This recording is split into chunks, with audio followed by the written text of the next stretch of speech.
Bien, vamos a hablar un poco sobre la segunda ley de Newton y cuál es el concepto involucrado con esta ley. Por definición podemos decir en pocas palabras que cuando una fuerza externa actúa sobre un cuerpo, éste se acelera, es decir, obtiene una aceleración. Esto nos deja ver que la dirección de la aceleración va a ser la misma que la de la fuerza neta que está actuando sobre ese cuerpo, y que el vector fuerza neta o la resultante de todas las fuerzas que están actuando en ese momento sobre el cuerpo va a ser igual a la masa del cuerpo multiplicada por su aceleración. Eso es, en palabras, lo que nos dice la segunda ley de Newton. Para resumirlo matemáticamente, la segunda ley de Newton nos dice que la sumatoria de todas las fuerzas que están influyendo sobre ese cuerpo o ese sistema va a ser igual a la masa por la aceleración, donde la fuerza es un vector y la aceleración es otro vector. Que la dirección de la fuerza y de la aceleración son la misma. Eso es muy importante. A su vez, de ahí podemos concluir lo siguiente, que la aceleración va a ser la relación entre esa sumatoria de fuerzas o esa fuerza neta dividido por la masa. Si nosotros nos fijamos aquí en este punto, podemos decir entonces que la masa y la aceleración son inversamente proporcionales. ¿Por qué razón? Vamos a ilustrarlo. Vamos a suponer entonces que tenemos la siguiente situación. Una caja que tiene una masa m a la cual le aplicamos una fuerza, que la vamos a llamar F. Al aplicar una fuerza,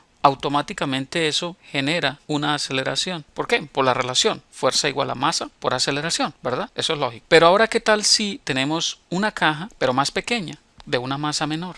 Entonces la situación sería la siguiente. Una caja más pequeña, entonces esta va a ser una masa M1, esta va a ser una masa M2. Vamos a aplicarle la misma fuerza en magnitud y dirección. Y entonces, ¿qué va a pasar con la aceleración? Va a ser más grande. ¿Por qué razón? Porque si yo tengo la misma fuerza y voy a empujar una masa más pequeña, pues obviamente la aceleración va a ser más grande, porque el producto de la masa por la aceleración me da la misma fuerza. Luego, para tener la misma fuerza con una masa más pequeña, debo tener una aceleración más grande. Eso es lógico. Si ven la relación, a mayor masa, más pequeña es la aceleración, y a menor masa, más grande es la aceleración, cuando tengo la misma fuerza. Entonces, eso nos deja ver claramente esa relación que existe entre la masa y la aceleración para la segunda ley de Newton. De esta segunda ley de Newton tenemos 4 cosas importantes que se desprenden y que vale la pena que consideremos. La primera es que esa ecuación, la de sumatoria de fuerzas igual a masa por aceleración, es una ecuación vectorial. Entonces, para su tratamiento nos va a quedar mucho más fácil hacer el análisis recurriendo a sus componentes, es decir, que sumatoria de fuerzas en X va a ser igual a la masa por la aceleración en X, porque recordemos que la fuerza y la aceleración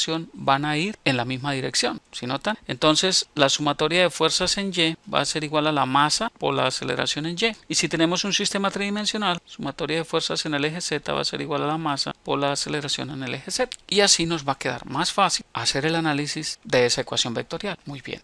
El segundo aspecto es que las fuerzas que están influyendo sobre ese cuerpo, sobre ese sistema, van a ser externas. Es decir, las fuerzas son externas. Las fuerzas que me producen la aceleración son externas. ¿Por qué razón? Porque no podemos tener fuerzas internas que me lleven a la segunda ley de Newton. Porque si eso fuese así, entonces imagínense que nosotros nos agarramos del cinturón y empezamos a alar y fácilmente podríamos levantarnos y pegarnos al techo. Eso no es lógico, ¿verdad? Entonces la segunda ley de Newton se cumple solamente para fuerzas externas al cuerpo que estamos considerando. ¿Ok? Importante eso. El tercer aspecto es que esa relación vectorial es válida cuando la masa es constante. Si nosotros tenemos cuerpos cuya masa es variante, ya la segunda ley de Newton no se puede aplicar directamente. Entonces tenemos que recurrir a otro tipo de tratamiento diferente que se va a ver en temas posteriores o en videos un poco más avanzados. Pero por ahora la segunda ley de Newton es válida para masas constantes. ¿Ok? O sea, asumimos que la masa es constante en el análisis que estemos haciendo. Es decir, que la masa no va a variar. Y el cuarto aspecto, que también es muy importante, es que la segunda ley de Newton se cumple o es válida para marcos de referencia inerciales, al igual que la primera ley de Newton.